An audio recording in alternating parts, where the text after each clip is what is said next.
Hormones of গাইনির আজকে হচ্ছে second lecture, এবং এই সেকেন্ড লেকচারে আমরা ইস্ট্রোজেন এবং প্রজেস্টেরন এই দুটো নিয়ে আমরা আলোচনা করব, যে দুটো সব থেকে ইম্পর্টেন্ট দুইটা জায়গা আমাদের। আমরা যখন যে কোনো ডিজিজ পড়তে যাব সেখানে আমরা দেখতেছি আমরা ওসিপি দিতেছি, তো ওরাল কন্ট্রাসেপটিভ পিল দিতেছি, অথবা আমরা ইস্ট্রোজেন দিচ্ছি, শুধু প্রজেস্টেরন দিচ্ছি।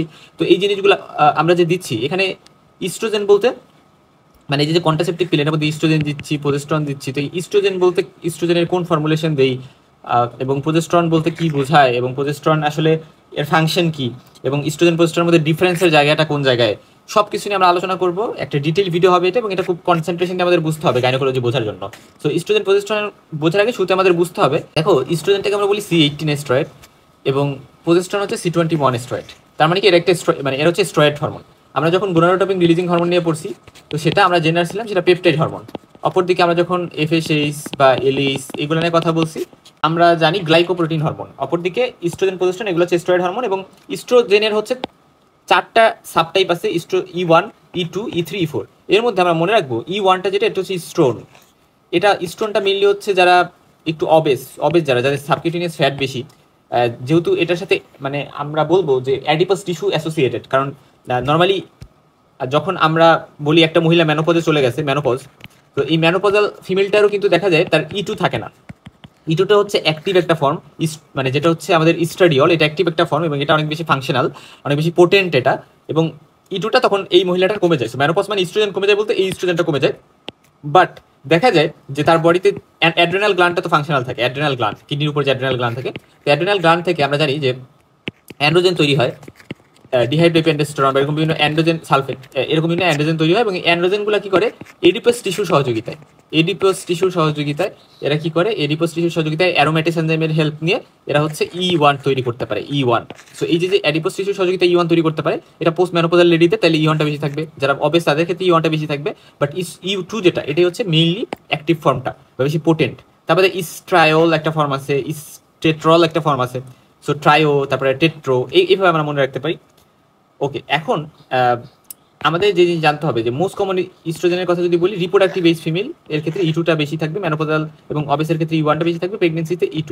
ঠিক আছে, নর্মালি E2 এবং E1 এর যে একটা রেশিও, মানে কি নর্মালি E2টা বেশি থাকবে, এবং সেক্ষেত্রে E2টা 2 হইলে E1টা 1, ব্যাপারটা এরকম আর কি।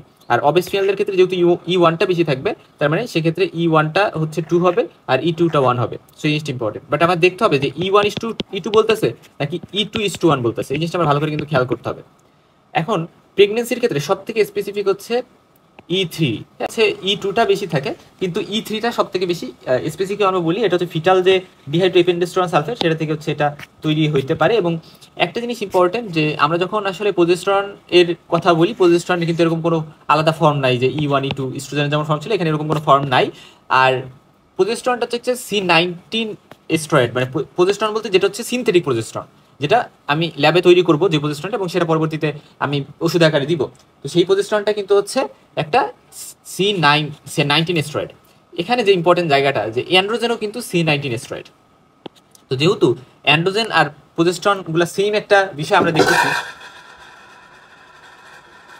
তো যেহেতু অ্যান্ড্রোজেন আর হচ্ছে প্রজেস্টেরনের সেম একটা বিষয় যদি দেখতেছি আমরা, এই জন্য আমাদের মাথায় রাখতে হবে যে অ্যান্ড্রোজেনিক সাইড ইফেক্ট কিন্তু প্রজেস্টেরন ক্ষেত্রে থাকে। অর্থাৎ আমি বাহির থেকে যখন কাউকে প্রজেস্টেরন দিতেছি, তখন তার অ্যান্ড্রোজেনিক সাইড ইফেক্টের একটা বিষয় কিন্তু থেকে যায়। এই জন্য আমাদের এই বিষয়ে একটু সাবধানতা অবলম্বন করতে হবে। তবে 4টা জেনারেশন আমরা বলি, যে first generation, second generation, third generation, fourth generation, এরকম বিভিন্ন প্রজেস্টেরন থাকে। ইউজুয়ালি ফার্স্ট সেকেন্ড এই দুইটা জেনারেশনে সব থেকে বেশি অ্যান্ড্রোজেনিক ইফেক্ট থাকে। স্পেশালি ফার্স্ট জেনারেশন যে প্রজেস্টেরন, সেটাকে আমরা বলি, সেটার একটা উদাহরণ হচ্ছে নরএথিনডারন। তো এটার একটা অ্যান্ড্রোজেনিক ইফেক্টও থাকে, ওই যে অ্যান্ড্রোজেনিক সাইড ইফেক্ট থাকবে, আর পাশাপাশি এটার ইস্ট্রোজেনিক ইফেক্টও থাকে, যদি এটা প্রজেস্টেরন, বাট এটা অ্যান্ড্রোজেনিক এবং ইস্ট্রোজেনিক উভয় ইফেক্ট আছে। এবং সেকেন্ড জেনারেশন যেটা, এটা হচ্ছে লেভোনরজেস্ট্রেল, এটারও কিন্তু অ্যান্ড্রোজেনিক সাইড ইফেক্ট আছে। থার্ড জেনারেশন যেটা, এটা সব থেকে কম অ্যান্ড্রোজেনিক ইফেক্ট আছে, যেমন হচ্ছে ডিসোজেস্ট্রেল, নরজেস্টিমেট, জেস্ট্রোডেন। সো এই টার্মগুলো আমরা একটু মনে রাখবো। আর ফোর্থ জেনারেশনটা অ্যান্টি অ্যান্ড্রোজেনিক, অর্থাৎ এটা অ্যান্ড্রোজেনিক হচ্ছে ইফেক্ট থাকে না। তো এটার মধ্যে আছে ড্রসপেরিনন, এবং এটা হচ্ছে স্পাইরোনোল্যাকটোন একটা ডেরিভেটিভ আর কি, স্পাইরোনোল্যাকটোন যেটা একটা ডায়ুরেটিক হিসেবে ইউজ হয়। আচ্ছা, তারপর হচ্ছে ডাইনোজেস্ট। হ্যাঁ, এরকম দুইটা ড্রাগের নাম আমরা জানলাম, এবং এইভাবে হচ্ছে যত নিচের দিকে নামবে তত অ্যান্ড্রোজেনিক ইফেক্টটা কমবে। ফার্স্টের দুইটা অ্যান্ড্রোজেনিক ইফেক্ট বা সাইড ইফেক্ট বেশি। আচ্ছা, এই জিনিসটা আমরা জানলাম। আর এটা হচ্ছে এটা C18 ডেরিভেটিভ, অর্থাৎ এটার মানে নর্মালি ন্যাচারালটা যেমন সিনথেটিকটাও তেমনই, বাট এটার ক্ষেত্রে ন্যাচারালটা C21 হইলো, সিনথেটিকটা কিন্তু C19। এটার মধ্যে 3টা টাইপ মেইনলি আমরা বলি, মানে সিনথেটিক যে ইস্ট্রোজেনটা আছে তার মধ্যে 3টা টাইপ থাকে। একটা হচ্ছে ইথানাইল ইস্ট্রাডিওল, আরেকটা হচ্ছে কনজুগেটেড ইকুয়াইন ইস্ট্রোজেন, আরেকটা হচ্ছে 17 বিটা ইস্ট্রাডিওল। তো এর মধ্যে ইথাইনাল ইস্ট্রাডিওল যেটা, এটা সব থেকে বেশি পোটেন্ট, কি বললাম, পোটেন্ট, সব থেকে বেশি পোটেন্ট। আর এটা হচ্ছে হরমোনাল রিপ্লেসমেন্ট থেরাপিতে মেইনলি ইউজ করা হয় 17 বিটা ইস্ট্রাডিওল যেটা। তো পোটেন্সির হিসাব যদি আমরা করি, ন্যাচারাল তারপর আর্টিফিশিয়াল সবগুলা মিলিয়ে যদি ইথাইনাল ইস্ট্রাডিওলের কথা বলি, এটা সব থেকে বেশি পোটেন্ট, মানে এটা সব থেকে সুন্দর কাজ করতে পারবে। আর পাশাপাশি কনজুগেটেড ইকুয়াইন ইস্ট্রোজেন যেটা, এটা তারপরে পোটেন্ট, তারপরে হচ্ছে ন্যাচারাল যেটা E2 ছিল স্ট্রাডিওল সেটা, তারপরে E1টা E3টা E4টা। সো তার মানে কি সব থেকে সিনথেটিক গুলাই বেশি পোটেন্ট। সিনথেটিক গুলোর মধ্যে ফার্স্টে যে দুইটা ইথানাইল স্ট্রাডিওল আর হচ্ছে কনজুগেটেড ইকুয়াইন ইস্ট্রোজেন। তো মোস্ট কমন সিনথেটিক ইস্ট্রোজেন হচ্ছে ওসিপিতে যে আমরা ইস্ট্রোজেন প্লাস প্রোজেস্টেরন ইউজ করি কম্বাইন্ড ওসিপিতে, এর মধ্যে ইস্ট্রোজেনটা বলতে মেইনলি আমরা ইথাইনাইল স্ট্রাডিওলটাই সেখানে ইউজ করি। আর হরমোনাল রিপ্লেসমেন্ট থেরাপিতে 17 বিটা স্ট্রাডিওলটা ইউজ করা হয়। ইস্ট্রোজেন কন্টেন্টের উপর যদি ওসিপিকে আমরা ক্লাসিফাই করি, আমরা এইভাবে বলতে পারি যে high dose pills, low dose pill, very low dose pill. এটা বলতে বোঝায় যে সেটার মধ্যে ইস্ট্রোজেন যদি 50 মাইক্রোগ্রামের বেশি থাকে বা সমান থাকে তাহলে সেটা হচ্ছে হাই ডোজ, যদি 50 মাইক্রোগ্রামের কম থাকে তাহলে সেটা low dose. Are very low dose মানে 20 মাইক্রোগ্রামের কম থাকতেছে, কিসের পরিমাণ, ইস্ট্রোজেনের পরিমাণ। এটার উপর ডিপেন্ড করে আমরা ওসিপিকে high dose, low dose, very low dose বলি। এই টার্মগুলো আমরা বিভিন্ন জায়গায় দেখবা ইউজ করবো। হ্যাঁ, এখন কিভাবে আসলে তৈরি হয় ইস্ট্রোজেন, আমরা জানি কোলেস্ট্রল থেকে তৈরি হয়। কোলেস্ট্রল থেকে 17 হাইড্রোক্সিলেসের সহযোগিতা অ্যান্ড্রোজেন হয় এবং ওই অ্যান্ড্রোজেন থেকে পরবর্তীতে অ্যারোমেটেসের সহযোগিতা ইস্ট্রোজেনটা তৈরি হয়। আর অপরদিকে প্রোজেস্টেরন হচ্ছে এলডিএল কোলেস্ট্রল থেকে তৈরি হয়। এখানে ফার্স্টে হচ্ছে প্রেগনেনোলন, তারপর হচ্ছে সেখান থেকে প্রোজেস্টেরন তৈরি হয়। আর ইস্ট্রোজেনের ক্ষেত্রে এটা বডিতে যে সোর্স বা ইন্টারনাল যেটা, ওইটাতে সোর্স হচ্ছে মেইনলি আমরা জানি গ্রানুলোসার সেল থেকে E2টা রিলিজ হয়। আর E1টা হচ্ছে অ্যাডিপোস টিস্যুর থ্রুতে হচ্ছে অ্যারোমেটেস এনজাইমের সহযোগিতায় তৈরি হয়। অবেস মহিলাদের ক্ষেত্রে বেশি থাকে এটা।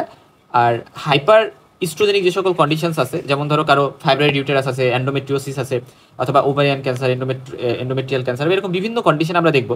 তো সেই সকল কন্ডিশনে কিন্তু অ্যারোমেটেস ইনহিবিটর এই ড্রাগটা প্রয়োজন হইতে পারে, লাগতে পারে। যেমন হচ্ছে লেট্রাজল। লেট্রাজল হচ্ছে একটা অ্যারোমেটেস ইনহিবিটর ড্রাগ, যেটা হচ্ছে E1 যেটা, এই E1টা তো মানে অ্যাড্রিনাল গ্ল্যান্ড থেকে যে অ্যান্ড্রোজেন তৈরি হয়েছে সেই অ্যান্ড্রোজেন থেকে তৈরি হয় এবং এখানে অ্যারোমেটেস এনজাইম সহযোগিতা করছে। অ্যারোমেটেস এনজাইমটাকে যদি আমি ইনহিবিট করে দিতে পারি, E1টা কম তৈরি হবে বা হবে না। সো যে সকল কন্ডিশনে ইস্ট্রোজেন বেড়ে গেছে সেই সকল কন্ডিশনে আমরা অ্যারোমেটেস ইনহিবিটর ইউজ করতে পারি।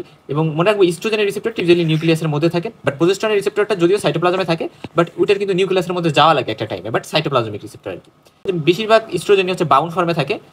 পড়ছি না যে প্লাজমা প্রোটিন বাইন্ডিং ড্রাগস, মানে ড্রাগস যখন পড়ছি, তো তার মধ্যে ইস্ট্রোজেন এটা তো একটা ড্রাগ হিসেবে এখানে ইউজ হচ্ছে। সেটা একটা বাউন্ড ফর্মে থাকে, বাট এগুলো সব থেকে বেশি বাউন্ড থাকে হচ্ছে সেক্স হরমোন বাইন্ডিং গ্লোবিউলিন যে প্রোটিনটা আছে সেটার সাথে, এবং এটার সাথে সব থেকে বেশি বাইন্ড থাকে। তারপরে অ্যালবুমিনের সাথেও কিছু পরিমাণ বাইন্ড থাকতে পারে। আর ফ্রি ফর্মে খুবই কম থাকে, 1%-এর মতো। ইস্ট্রোজেন ভেঙে গ্লুকোরোনাইডে কনভার্ট হয়, অর্থাৎ ইন প্রোডাক্ট অফ মেটাবলিজম হচ্ছে গ্লুকোরোনাইড। অ্যাকশন হচ্ছে এর আমরা জানি ইউটেরাসের যে এন্ডোমেট্রিয়াম থাকে এটাকে পলিফারেশন করে। পলিফারেটিক যে ফেজ থাকে মেনস্ট্রুয়াল সাইকেলের, মেনস্ট্রুয়েশনের পরেই ওভুলেশন আগ পর্যন্ত পলিফারেশন হইতে থাকে পলিফারেটিভ ফেজটা, সেটাতে ইস্ট্রোজেন রোল প্লে করে। আর মায়োমেট্রিয়ামের ফাংশন হচ্ছে এরা নন প্রেগনেন্ট যে ইউটেরাস তাদের ক্ষেত্রে গ্রোথে হেল্প করে। আর প্রোজেস্টেরন যেটা আমরা দেখবো, প্রোজেস্টেরনটা হচ্ছে প্রেগনেন্ট নন প্রেগনেন্ট উভয়ের ক্ষেত্রেই হচ্ছে গ্রোথে হেল্প করবে মায়োমেট্রিয়ামের। আর এন্ডোমেট্রিয়ামের ক্ষেত্রে প্রোজেস্টেরন হচ্ছে এন্ডোমেট্রিয়ামকে সাপোর্ট করে, যাতে হচ্ছে শুধু ইস্ট্রোজেন যদি থাকতো তাহলে এন্ডোমেট্রিয়ামটা দেখা যেত যে হচ্ছে এন্ডোমেট্রিয়াল হাইপারপ্লাসিয়া হয়ে যেত, অনেক বেশি থিকনেস হয়ে যেত এবং আলটিমেটলি এন্ডোমেট্রিয়াল ক্যান্সার হওয়ার চান্স বেড়ে যেত আনঅপোজড ইস্ট্রোজেন পাইলে। বাট এন্ডোমেট্রিয়ামটা যাতে সাপোর্ট পায়, একটা কন্ট্রোলেবল অবস্থায় থাকে, তাই হচ্ছে প্রোজেস্টেরনটা হেল্প করে। তারপরে সিকিউরিটি অ্যাকশন আছে আমরা জানি, এটাকে আমরা সিকিউরিটি ফেজও বলি, অর্থাৎ যখন প্রোজেস্টেরন রিলিজ হয় তখন সেটাকে আমরা সিকিউরিটি ফেজ বলি। এবং এটার কিন্তু অ্যান্টি পলিফারেটিভ অ্যাকশন থাকে, অর্থাৎ পলিফারেশন হইতে প্রিভেন্ট করতে কিছুটা হেল্প করতে পারে। যদি আমরা এক কাজ করতে পারি যে এটাকে আমরা কন্টিনিউয়াসলি অ্যাডমিনিস্টার করি, শুধু প্রোজেস্টেরন দিলাম, ধরো শুধু প্রোজেস্টেরন দিতেছি আমি, এবং প্রোজেস্টেরন আমি দিতে আসি, এর ফলে যেটা হবে যে হাইপারট্রফি, এখানে অ্যাট্রফি হবে, অ্যাট্রফি অর্থাৎ অ্যানোমেট্রিয়াল অ্যাট্রফি হয়ে যাবে।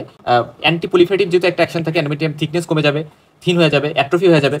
এবং এটা কিন্তু আমরা করতে পারি, এটা আমার একটা কন্ডিশন যেটাকে আমরা বলি অ্যানোমেট্রিয়াল হাইপারপ্লাসিয়া, যেখানে থিকনেস অনেক বেড়ে যাচ্ছে ইস্ট্রোজেনের কারণে, সেখানে আমি শুধু প্রোজেস্টেরন দিয়ে কিন্তু এটা কন্ট্রোল করতে পারি। সো ড্রাগ অফ চয়েস কিন্তু সেক্ষেত্রে প্রোজেস্টেরন।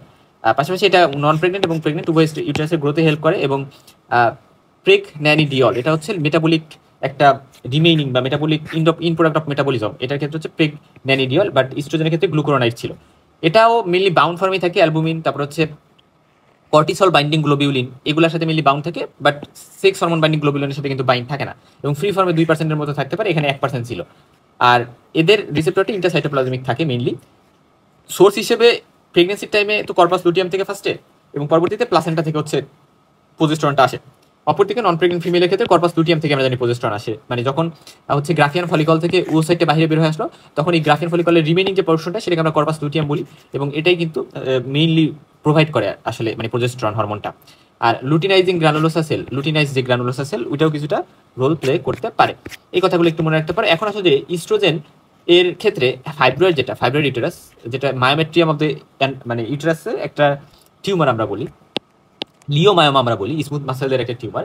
তো এটা কিন্তু মনে রাখবা, এটা হচ্ছে ইস্ট্রোজেন এবং প্রজেস্টেরন ডিপেন্ডেন্ট একটা টিউমার। অর্থাৎ এখানে ইস্ট্রোজেন এবং প্রজেস্টেরন ডিপেন্ডেন্ট একটা টিউমার আমরা বলি। এটা শুধু ইস্ট্রোজেন না, কিন্তু প্রজেস্টেরন ডিপেন্ডেন্টও। টার্নার সিনড্রোমে আমরা মনে রাখবো, যেহেতু টার্নার সিনড্রোমে কি থাকে, স্ট্রিক ওভারি থাকে, অর্থাৎ নন ফাংশনাল ওভারি থাকে। সো সেক্ষেত্রে ইস্ট্রোজেনও কম তৈরি হবে, প্রজেস্টেরনও কম তৈরি হবে। সো সেক্ষেত্রে কিন্তু আমরা একটা ইনফেন্টাইল বা হাইপোপ্লাস্টিক ইউটেরাস কিন্তু পায়া থাকি। সো এই টার্মটা আমরা জাস্ট একটু মাথায় রাখলাম।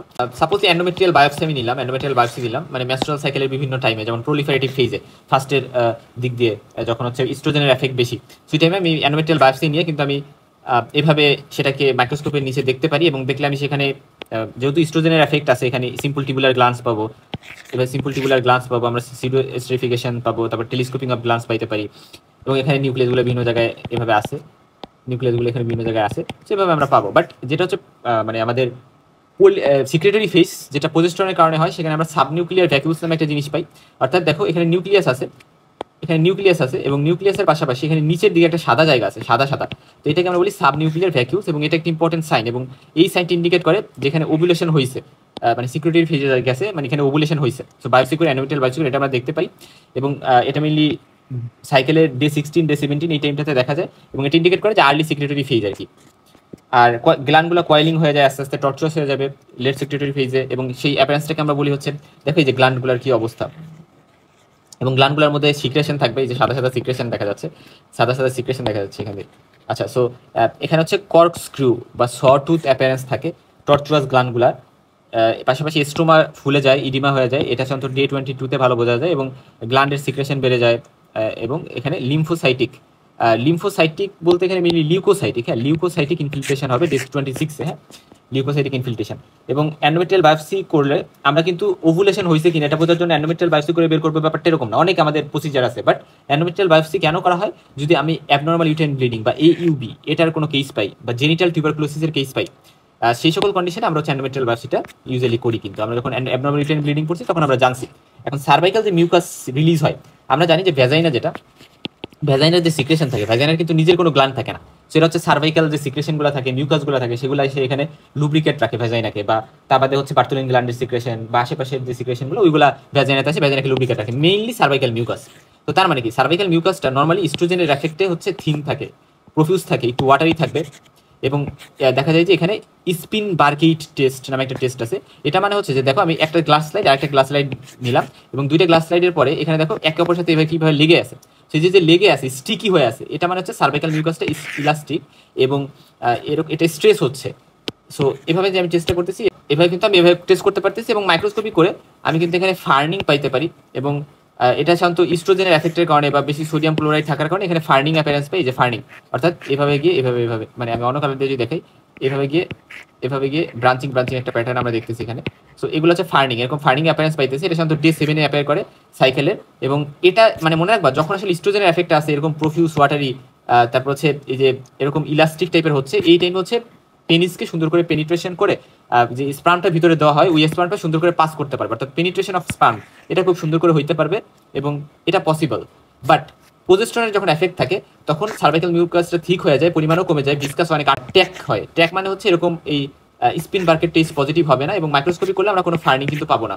তো বিলিংস মেথড নামে একটা মেথড আছে, এটা হচ্ছে একটা ন্যাচারাল মেথড অফ কনসেপশন, অর্থাৎ একটা হাজবেন্ড এবং তার ওয়াইফ এরা হচ্ছে এই সিক্রেশনগুলো দেখে রিয়েলাইজ করে যে এই সিক্রেশনটা আছে, এই সিক্রেশনটা অনেক বেশি ইলাস্টিক, অনেক বেশি মানে স্টিকি, বা অনেক বেশি ওয়াটারি প্রফিউজ, অনেক বেশি সিক্রেশন এখানে আছে, তার মানে হচ্ছে হয়তোবা এখন ওভুলেশন হবে ভাব, এখন ওভুলেশন মানে একটু রিস্ক থেকে যায়, ঠিক আছে, এরকম একটা বিষয়। বাট যদি হচ্ছে এরকম থাকে যে থিক, স্ক্যান্টি বা ভিসকাস, তার মানে হচ্ছে ওভুলেশন হয়ে গেছে। সো এরকম একটা বিষয়। সো এইগুলো দেখে একটা আইডিয়া পাওয়া যেতে পারে যে কখন সেক্সুয়াল ইন্টারকোর্স করা দরকার আসলে, মানে কন্ট্রাসেপশন এর ক্ষেত্রে একটা ন্যাচারাল মেথড আমরা বলতেছি আর কি। এটা ওভুলেশন টেস্ট করতে হেল্প করতে পারে সার্ভাইকাল মিউকাস স্টাডি করে। ন্যানোপদের টাইম ইস্ট্রোজেন কমে যায়, সার্ভাইকাল মিউকাসও কিন্তু কমে যায়, এবং এই কারণে ভ্যাজিনাটা অনেক বেশি ড্রাই থাকে, এটাকে আমরা বলি সেনাইল ভ্যাজিনাইটিস, এটা আমরা পড়ে আসছি। যেটাকে আমরা vaginal dryness, atrophic vaginitis, channel vaginitis এরকম বিভিন্ন নামে জেনে থাকি। এবং এটা ট্রিটমেন্ট হিসেবে কিন্তু আমরা বলেছিলাম যে আমরা লুব্রিকেন্ট দিই বা লোকালি ইস্ট্রোজেন দিতে পারি, কারণ ইস্ট্রোজেন দিলে সেটা অনেক বেশি ইলাস্টিক, মানে ওয়াটারি হবে, এরকম আর কি, প্রফিউজ হবে।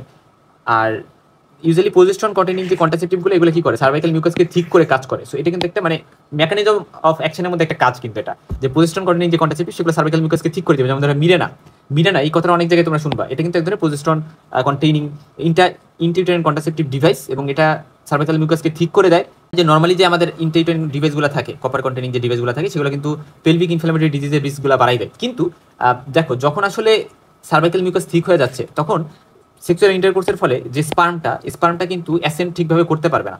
অ্যাসেন্ড করে সেটা যে আসলে উপরে যাবে, অর্থাৎ স্পার্মটা যে অ্যাসেন্ড করে উপরের দিকে যাবে সেই সুযোগটুকুভাবে পায় না। এবং দেখা যায় যে সেক্সুয়ালি ট্রান্সমিটেড ডিজিজগুলো, স্পেশালি পিআইডি, পেলভিক ইনফ্লামেটরি ডিজিজগুলো, এগুলোর রিস্ক কিন্তু কমে যায়। ভ্যাজাইনা থেকে সেল নিয়ে সাইটোলজি করি, তাহলে আমরা জানি যে সুপারফিশিয়াল সেল থাকে, ভ্যাজাইনাতে সুপারফিশিয়াল সেল থাকে, ইন্টারমিডিয়েট সেল থাকতে পারে, বা হচ্ছে বেজাল সেল থাকতে পারে। তো সুপারফিশিয়াল সেল পাইলে আমরা বলে আসছিলাম যে সেটা ইন্ডিকেট করে, এবং এটা একটু ইউসিনোফিলিক হবে, একটু পিঙ্কিশ রেডিশ টাইপের সেল হবে, এবং এটা ইন্ডিকেট করে যে এখানে ইস্ট্রোজেন ডমিনেন্স আছে, ইস্ট্রোজেন হরমোনটা বেশি আছে। অপরদিকে ইন্টারমিডিয়েট সেল যদি আমরা পাই, এটা বেজোফিলিক হয়, এবং এটা ইন্ডিকেট করে যে এখানে হচ্ছে প্রোজেস্টেরন বেশি আছে। সো এইভাবে আমরা কিন্তু হরমোনাল স্টেটটা জানতে পারি, ওভুলেশন সম্পর্কে আমাদের একটা ধারণা দিতে পারে। মহিলা আসলো এবং তার ইউএসজি করা হইলো, একটা ওভারিয়ান টিউমার তার হয়েছে, এবং ওভারিয়ান টিউমার হওয়ার পরে তার ইউএসজি করলাম এবং দেখলাম যে এখানে অনেক বেশি সুপারফিশিয়াল সেল বা মানে একটু ইউসিনোফিলিক টাইপের লাল লাল কালারের সেল পাওয়া যাচ্ছে। তাহলে সেটা আমাদের একটা ধারণা দিতে পারে যে যেহেতু একটা টিউমার আছে এবং সেটা অনেক বেশি এখানে লাল লাল কালার দেখা যাচ্ছে, গ্রানুলোসাস সেল টিউমার, তাতে একটা ফেমিনাইজিং টিউমার, গ্রানুলোসাস সেলতে অনেক বেশি ইস্ট্রোজেন তৈরি হচ্ছে, এই কারণে ইস্ট্রোজেন অনেক বেশি বেড়ে গেছে। সো এটাকে আমরা বলতে পারি, মানে এরকম একটা ধারণা কিন্তু আমরা পাইতে পারি যে সুপারফিশিয়াল সেল দেখে রাইট ইস্ট্রোজেন বেশি। এবং ভ্যাজাইনাল সাইটোলজি আমরা যদি ডে 22-তে করি সাইকেলের, এবং সেখানে যদি আমরা দেখি যে সেখানে ইন্টারমিডিয়েট সেল আছে, তাহলে সে কিন্তু আমাদের আইডিয়া দিবে যে আচ্ছা ওকে দ্যাটস ফাইন, তার হচ্ছে ওভুলেশন হয়েছে। আচ্ছা, আর ব্রেস্ট ডেভেলপমেন্টে কিন্তু হেল্প করে, স্পেশালি ডাক্টাল ডেভেলপমেন্টটা করে ইস্ট্রোজেন, অপরদিকে গ্ল্যান্ডুলার ডেভেলপমেন্টটা করে কিন্তু প্রজেস্টেরন। এবং ব্রেস্ট মিল্কে এখানে কোনো এফেক্ট নাই, বাট মনে রাখবা ইস্ট্রোজেন কিন্তু ব্রেস্ট মিল্ক কমাইতে হেল্প করে, অর্থাৎ ব্রেস্ট মিল্ক সিক্রেশনটাকে কমাই দেয়। পোস্ট মেনোপজাল যে এইচআরটি, সেটা কিন্তু ব্রেস্ট ক্যান্সারের রিস্ক কিন্তু বাড়াই দিতে পারে। এটা আমরা জানি যে পোস্ট মেনোপজাল ওমেনদের যদি আমরা এইচআরটিতেও দেই, এবং সেটা কিন্তু ব্রেস্ট ক্যান্সারের রিস্ক বাড়াই দিতে পারে। আর কন্ট্রাসেপটিভ ল্যাকটেশনের টাইমে আমরা কিন্তু ওসিপি কন্ট্রাইন্ডিকেটেড, ওসিপি আমরা দিই না, কারণ হচ্ছে ওসিপি দিলে এই যে একটা বিষয় যে ব্রেস্ট মিল্ক কমাই দিতে পারে। সো এই কারণে আমরা ওসিপি দিব না। আর প্রজেস্টেরন অনলি কন্ট্রাসেপটিভস, কিন্তু সেক্ষেত্রে ড্রাগ অফ চয়েস, হ্যাঁ, শুধু প্রজেস্টেরন হচ্ছে, ইস্ট্রোজেন দিলে সেটা ব্রেস্ট মিল্কটা কমে যাবে। আবার ফেলোপিয়ান টিউবের মোটিলিটি কিন্তু ইস্ট্রোজেন বাড়াই দেয়, মোটিলিটি বাড়ে, ফলে ফেলোপিয়ান টিউব দিয়ে কি ফার্টিলাইজড যে মানে কনসেপ্টাস থাকে সেটা মুভ করে আস্তে আস্তে ইউটেরাসের দিকে যাবে। তো সেখানে হচ্ছে ফেলোপিয়ান টিউবের মোটিলিটি বাড়ায়, কিন্তু প্রজেস্টেরন কিন্তু মোটিলিটি কমাইতে পারে। এবং এই যে যেহেতু মোটিলিটি কমাইতে পারে, এজন্য প্রজেস্টেরন কন্টেনিং কন্ট্রাসেপটিভ এটা যদি ফেইলিওর হয়, তাহলে কিন্তু একটোপিক প্রেগনেন্সি হতে পারে। সল্ট ওয়াটার এটা রিটেনশন করে, estrogen salt water retention help করে, এটা হচ্ছে এক্সক্রিয়েশন করে। বোন মাস বাড়াইতে কিন্তু ইস্ট্রোজেন হেল্প করে, বোন মিনারেলাইজেশনও হেল্প করে, বাট সেরাম ক্যালসিয়াম কমায়। এবং দেখা যায় লং বোনগুলোতে এপিফাইসিসটাকে ক্লস করে দেয় আগে। এই জন্য যাদের প্রিকশাস পিউবার্টি আছে তাদের ক্ষেত্রে আমাদের অনেক ইস্ট্রোজেন থাকে, আর ইস্ট্রোজেন যেহেতু আগেই ক্লস করে দেয় এপিফাইসিয়াল গ্রোথ বা এপিফাইসিস, তাই কিন্তু এই মহিলাগুলা বা প্রিকশাস পিউবার্টির বাচ্চাগুলো অনেক বেশি শর্ট স্ট্যাচার হয়, অনেক বেশি খাটো হয়, তাদের হাইট আর হয় না। সো এই জিনিসটা ইম্পর্টেন্ট। আর মেনোপজাল ফিমেলদের ক্ষেত্রে ইস্ট্রোজেন কম থাকে, বোন মিনারেল ডেন্সিটি কমে যায়, এবং কারণ বোন মিনারেল ডেন্সিটি বাড়াইতে ইস্ট্রোজেন হেল্প করে, এবং অস্টিওপোরোসিস কিন্তু হয়। ক্লটিং ফ্যাক্টর বাড়াইতে কিন্তু ইস্ট্রোজেন হেল্প করতে পারে, স্পেশালি 2, 7, 8, 10। এবং এই ফলে যেটা হয় যে ওসিপি বা এইচআরটি যেটাতে আমরা ইস্ট্রোজেন ইউজ করতেছি, এটা কিন্তু থ্রম্বোসিসের চান্স বাড়াই দিবে। থ্রম্বোসিস মানে যেহেতু ক্লটিং ফ্যাক্টর বেশি, ব্লাড ভেসেলের জায়গায় জায়গায় থ্রম্বোসিস হয়ে যেতে পারে, মানে জায়গায় জায়গায় বিভিন্ন কিছু জমা হয়ে আসে, ফলে ব্লাড সার্কুলেশন হ্যাম্পার হবে, ফলে venous thromboembolism, coronary artery disease, stroke, এদের রিস্ক অনেক বেড়ে যাবে, এগুলোর রিস্ক অনেক বেড়ে যাবে।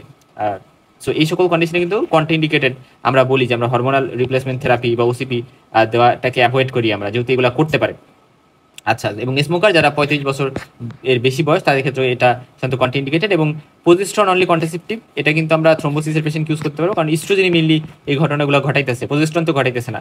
আর ইস্ট্রোজেনের টেম্পারেচারের সাথে কোনো সম্পর্ক নাই, বাট প্রজেস্টেরন কিন্তু বডির টেম্পারেচার হচ্ছে 0.5 ডিগ্রি এর মতো বাড়াই দেয়। এবং এটার ফলে যেটা হয় যে আমরা যদি দেখি একটা মহিলার গায়ে টেম্পারেচার বেশি, সেটা আমাদের ধারণা দিতে পারে যে এটা তো হয়তো ওভুলেশনের টাইম চলে আসছে, বা হচ্ছে এটা একটা মেথড অফ কন্ট্রাসেপশন হিসেবে আমাদের ইউজ করতে হেল্প করতে পারে, যে হচ্ছে যে ওকে দ্যাটস ফাইন, গায়ে জ্বর আছে মানে এটা হচ্ছে কোন ফেজ হইতে পারে, এখানে প্রজেস্টেরন বেশি আছে, এরকম একটা চিন্তা আমাদের আর দিতে পারে। হ্যাঁ, আচ্ছা, তারপরে এফএসএই সেলিস হচ্ছে ইস্ট্রোজেনের এফএসএস এর উপর একটা নেগেটিভ ফিডব্যাক থাকে, আর এলএইচ এর উপরে হচ্ছে সাধারণত নেগেটিভ ফিডব্যাক থাকে, বাট যদি ইস্ট্রোজেনের অ্যামাউন্ট হচ্ছে 200 পিকোগ্রামের বেশি হয়, তাহলে কিন্তু একটা পজিটিভ ফিডব্যাক থাকে।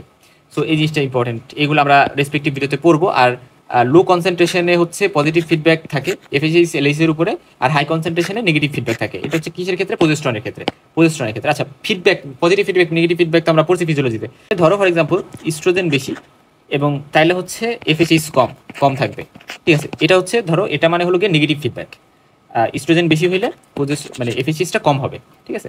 আর আবার ধরো প্রজেস্ট্রন যদি লো কনসেন্ট্রেশন, যে প্রজেস্ট্রন কম আছে, তাহলে সাধারণত এফএসএইচ এলএইচও কি থাকবে? কম থাকবে। এটা মানে হচ্ছে পজিটিভ ফিডব্যাক, যে লো কনসেন্ট্রেশনে পজিটিভ ফিডব্যাক থাকে। তো এই জিনিসগুলো তোমরা বুঝবা। আর আরও বেশ কিছু কথা এখানে একটু আমি বলে যাই, যে হাইপোগোনাডোট্রপিক হাইপোগোনাডিজম যে টার্মটা আছে, এটা বলতে বোঝায় মেনলি যে এখানে আমাদের পিটুইটারি গ্ল্যান্ড বা হাইপোথ্যালামাস থেকে যে এফএসএইচ এলএইচ জিএনআরআই সেগুলো রিলিজ হওয়ার কথা, এগুলো কম হচ্ছে, এই জন্য হাইপো। এবং এগুলো কম হলে ইস্ট্রোজেন অ্যান্ড্রোজেন এগুলো এমনিতেই কম হবে। তো তার মানে সমস্যাটা হাইপোথ্যালামিক বা পিটুইটারি ডিফেক্টে। বাট হাইপারগোনাডোট্রপিক মানে এগুলো থেকে রিলিজ বেশি বেশি হচ্ছে, বাট মানে এলএইচ এফএসএইচ এগুলো বেশি বেশি আছে, কিন্তু সমস্যা হচ্ছে গোনাডে অর্থাৎ ওভারিতে সমস্যা, এই জন্য এই ইস্ট্রোজেন অ্যান্ড্রোজেন এগুলো কম। সো এই জিনিসটা ইম্পর্টেন্ট, এবং এটা ইন্ডিকেট করে যে ইনভলভিং গোনাডে হচ্ছে সমস্যা। আচ্ছা, এবং ম্যাচুরেশন ইন্ডেক্স নামে একটা টার্ম আছে, এটা মানে হচ্ছে আমরা বলেছিলাম না যে প্যারাবেজাল সেল মানে কি? ভ্যাজাইনাতে 3 ধরনের সেল থাকে, সুপারফিশিয়াল, ইন্টারমিডিয়েট, প্যারাবেজাল। সুপারফিশিয়াল সেল বেশি আছে মানে ইস্ট্রোজেন বেশি আছে, ইন্টারমিডিয়েট সেল বেশি আছে মানে প্রজেস্ট্রন ডমিনেন্স, আর প্যারাবেজাল সেল আছে মানে প্যারাবেজাল সেল সাধারণত বেশি থাকে তখন সেটা আমরা বলি যে মেনোপজে চলে গেছে মহিলাটা, সেখানে ইস্ট্রোজেন প্রজেস্ট্রন দুইটাই কমে গেছে। সো দেখো এই যে এবং এটা সাধারণত ABC যদি আমরা চিন্তা করি, তাহলে মনে রাখবা এই ম্যাচুরেশন ইন্ডেক্সে শুরুতে প্যারাবেজাল সেল হিসাব করা হয়, তারপরে ইন্টারমিডিয়েট, তারপরে সুপারফিশিয়াল। তো এই জন্য এটা দ্বারা কি বোঝায়? এটা দ্বারা বোঝায় যে ইস্ট্রোজেন সব থেকে বেশি আছে, এবং এটা পলিফেটিভ একটা ফেজকে বোঝাচ্ছে। আর এটা যেহেতু মাঝেরটা বেশি আছে মানে ইন্টারমিডিয়েট সেল বেশি আছে, তার মানে এটা প্রজেস্ট্রন বেশিকে বোঝাচ্ছে, এবং এটা সিক্রেটরি ফেজকে বোঝাচ্ছে মেনস্ট্রুয়াল সাইকেলের। এগুলো তোমরা মেনস্ট্রুয়াল সাইকেলের ভিডিও না দেখলে বুঝবা না। আর অপরদিকে প্যারাবেজাল সেল বেশি থাকে মানে এটা মেনোপজকে ইন্ডিকেট করে। যে রিসেপ্টর আমরা বলে আসছি যে মেমব্রেনের রিসেপ্টর থাকে হচ্ছে gonadotropic releasing hormone LH FSH সেগুলো, আর নিউক্লিয়াসের মধ্যে রিসেপ্টর থাকে ইস্ট্রোজেনের, আর সাইটোপ্লাজমে প্রজেস্ট্রন অ্যান্ড্রোজেনের রিসেপ্টরগুলো থাকবে। বাট তারা কিন্তু নিউক্লিয়াসের ভিতরে যে আলটিমেটলি কাজ করে। হাফ লাইফগুলো যদি বলি, যে বিভিন্ন হরমোনের হাফ লাইফ, যেমন এলএইচ এর 20 মিনিট, এফএসএইচ এর মাত্র 3 থেকে 4 মিনিট হয়, তারপরে হচ্ছে জিএনআরএইচ এর হচ্ছে 3 থেকে 4 মিনিট হয়, ল্যাট্রোজল যে ড্রাগটা আছে এটা 48 ঘন্টার মতো হয়, আর অক্সিটোসিন 3 থেকে 4 মিনিটের মতো হয়। ওকে, দেখো স্মোকিংটা কিন্তু বেশ কিছু ক্ষেত্রে প্রোটেক্টিভ হিসেবে কাজ করে। যে সকল হাইপো ইস্ট্রোজেনিক স্টেট আছে এবং প্রেগনেন্সি ইন্ডিউসড হাইপারটেনশন, এটা একটা অবস্ট্রাকটিভ কন্ডিশন, অবস্ট্রাকটিভ একটা কন্ডিশন, প্রেগনেন্সি ইন্ডিউসড হাইপারটেনশন, যেটাকে আমরা PIS বলি। সো এই ক্ষেত্রে কিন্তু দেখা যায় যে স্মোকিং একটা প্রোটেক্টিভ হিসেবে কাজ করে। অর্থাৎ স্মোকিং যদি কেউ করে, তাহলে তার দেখা যাবে যে প্রেগনেন্সি ইন্ডিউসড হাইপারটেনশন হওয়ার রিস্ক কম, বা তার হচ্ছে বিভিন্ন হাইপার ইস্ট্রোজেনিক স্টেট, যেমন ধরো ফাইব্রয়েড ইউটেরাস, এন্ডোমেট্রিওসিস, তারপরে এন্ডোমেট্রিয়াল ক্যান্সার, তারপর হচ্ছে ওভারিয়ান ক্যান্সার। তো এই যে কথাগুলো বললাম, এগুলো হওয়ার রিস্ক কম থাকবে যদি স্মোকিং করে। বাট স্মোকিং অবশ্যই কন্ট্রাইন্ডিকেটেড, এটা করা যাবে না এই কারণে, কারণ স্মোকিং এর অনেক খারাপ ইফেক্ট আছে যেটা আমরা মেডিসিনে পড়ি। সো স্মোকিং যদিও প্রোটেক্টিভ, জাস্ট এই জিনিসটা আমরা মাথায় রাখবো, নলেজে রাখবো, কিন্তু স্মোকিং কখনোই আমরা করতে কারো রিফার সাজেস্ট করবো না। হাইপার ইস্ট্রোজেনিক স্টেটের মধ্যে endometriosis, fibroid, endometrial cancer, ovarian cancer, তাছাড়া এই সকল কন্ডিশনগুলোতে ইস্ট্রোজেন বেড়ে যায়। তবে ফাইব্রয়েডটা কিন্তু বোথ ইস্ট্রোজেন প্লাস প্রজেস্টেরন, অর্থাৎ দুইটা ডিপেন্ডেন্ট একটা টিউমার, এখানে দুইটাই কিন্তু প্রিডমিনেন্ট হয়। এবং প্রিকশনাস পিউবার্টিতেও দেখা যায় যে আগেভাগেই কিন্তু এইগুলা মানে ইস্ট্রোজেন বেশি থাকে। আর কমন রিস্ক ফ্যাক্টর হচ্ছে মানে এই কন্ডিশনগুলোর, এই যে হাইপার ইস্ট্রোজেনিক স্টেজ মানে স্টেটস বিভিন্ন, এগুলোর কমন কিছু রিস্ক ফ্যাক্টর আছে। একটা হচ্ছে নালিপ্যারিটি, অর্থাৎ যেমন ধরো ওভারিয়ান ক্যান্সার, এন্ডোমেট্রিয়াল ক্যান্সার, এগুলোতে আমরা পড়বো যে নালিপ্যারিটি অর্থাৎ একটা বাচ্চা হয়নি তাদের রিস্ক বেশি, বা আর্লি ম্যানার্কি এবং লেট মেনোপজ। দেখো আর্লি ম্যানার্কি হলে কি হবে? অনেক আগেই ম্যানার্কি শুরু হয়ে গেছে, মেনস্ট্রুয়েশন শুরু হয়ে গেছে, এবং মেনোপজও লেট করে হচ্ছে, তার মানে কি বেশি সময় ধরে ইস্ট্রোজেনের এক্সপোজারে সে আসতেছে, এবং এর ফলে হাইপার ইস্ট্রোজেনিক অবস্থা ক্রিয়েট হতে পারে। আর অবেসিটিও একটা রিস্ক ফ্যাক্টর, কারণ অবেসিটি থেকে অ্যান্ড্রোজেন থেকে কিন্তু ইস্ট্রোজেন তৈরি হয়, আমরা জানি বেশি বেশি অ্যান্ড্রোজেন এডিপোজ টিস্যু থেকে ইস্ট্রোজেনে কনভার্ট হবে। আর প্রোটেক্টিভের মধ্যে প্রেগনেন্সি, অর্থাৎ প্রেগনেন্সি বলতে মাল্টিপ্যারিটি কিন্তু একটা প্রোটেক্টিভ। আমরা জানি কার্সিনোমা সার্ভিক্সের ক্ষেত্রে মাল্টিপ্যারিটি একটা রিস্ক ফ্যাক্টর হতে পারে, বাট এগুলোর ক্ষেত্রে কিন্তু মাল্টিপ্যারিটি বা প্রেগনেন্সি হওয়া বা বাচ্চা বেশি হওয়া, এগুলো কিন্তু একটা প্রোটেক্টিভ ফ্যাক্টর। একটু এক্সারসাইজ করলেও সেটা কিন্তু একটা প্রোটেক্টিভ বিষয়, যে এই প্রবলেমগুলো হবে না, হাইপার ইস্ট্রোজেনিক স্টেটগুলো হবে না। আর স্মোকিং আমরা বলে আসলাম যে স্মোকিং সাথে অ্যারোমেটাস এনজাইমকে ইনহিবিট করে, ফলে অ্যারোমেটাসকে যদি ইনহিবিট করে, আমরা জানি অ্যারোমেটাসটা কি করে? ইস্ট্রোজেন কনভার্সনে হেল্প করে অ্যান্ড্রোজেন থেকে। তো আলটিমেটলি এখানে লোকাল ইস্ট্রোজেনটা কমে যাবে। কারণ হাইপার ইস্ট্রোজেনিক কন্ডিশন, যেখানে ইস্ট্রোজেন বেশি আছে, সেই সকল ক্ষেত্রে আমরা কি ট্রিটমেন্ট দিব? প্রজেস্টেরন আমরা দিতে পারি। এটা হচ্ছে কারণ আমরা জানি যে প্রজেস্টেরন সবসময় ইস্ট্রোজেনকে ডাউন রেগুলেট করে, ইস্ট্রোজেন রিসেপ্টরগুলোকে কমাই দেয়, ফলে ইস্ট্রোজেন তেমন কাজ করতে পারবে না। সো প্রজেস্টেরন দিতে পারি আমরা। তারপরে লেট্রোজল দেওয়া দিতে পারে, এটা একটা অ্যারোমেটাস ইনহিবিটর, ফলে অ্যান্ড্রোজেন থেকে ইস্ট্রোজেন তৈরি হবে না। ডিয়ানাজল একটা দেওয়া দিতে পারে, বাট আমাদের মাথায় রাখতে হবে এটার অ্যান্টি ইস্ট্রোজেনিক যেমন এফেক্ট আছে, তার পাশাপাশি এদের অ্যান্ড্রোজেনিক সাইড ইফেক্ট আছে, এবং এই জন্য এরা হিরসুটিজম করতে পারে, এবং এই জন্য কিন্তু হিরসুটিজম আমরা ডিয়ানাজল বলি কন্ট্রাইন্ডিকেটেড। এটা আমরা PCOS পড়ার সময় পড়ে আসছিলাম। তারপরে gonadotropic releasing hormone against continuously আমরা দিব, কারণ আমরা বলে আসলাম কন্টিনিউয়াসলি কেন দিব? হাইপার ইস্ট্রোজেনিক কন্ডিশনগুলোতে আমরা কন্টিনিউয়াস দিই, কারণ তখন সব হরমোনগুলো যেমন ইস্ট্রোজেন, এলএইচ, এফএসএইচ এগুলো কমাই দিবে। আচ্ছা, এবং এটা আর গোনাডোট্রপিক রিলিজিং হরমোন অ্যান্টাগনিস্ট আমরা দিতে পারি, এটা কন্টিনিউয়াসের মতোই কাজ করে, আমরা জানি যে সব হরমোনগুলো কমাই দিবে, এবং এগুলো হচ্ছে বেস্ট অপশন। বাট প্রজেস্টেরন যেটা এটা হচ্ছে মানে বেশি সাইড ইফেক্ট নাই, এটা জাস্ট মানে নর্মালি দেওয়া যেতে পারে, বাট এগুলো বেস্ট অপশন। আর গোনাডোট্রপিন রিলিজিং হরমোন অ্যাগনিস্ট বলতে আমরা কিন্তু ওই যে গোনাডোট্রপিন রিলিজিং হরমোন অ্যানালগস যেগুলো পড়ছিলাম ওই অ্যানালগসগুলোই অ্যাগনিস্ট, ঠিক আছে। আচ্ছা, এখন আসো যে সিলেক্টিভ ইস্ট্রোজেন রিসেপ্টর মডুলেটর বা সার্ম, যেটা সার্ম নামে একটা মানে কিছু ড্রাগস আছে, যেটার মানে হচ্ছে এরা ইস্ট্রোজেন অ্যাগনিস্ট হিসেবে কাজ করে কিছু টিস্যুতে, আবার কিছু টিস্যুতে এরা ইস্ট্রোজেন অ্যান্টাগনিস্ট হিসেবে কাজ করে, ঠিক আছে। এখানে অ্যান্টাগনিস্ট হবে, অ্যান্টাগনিস্ট।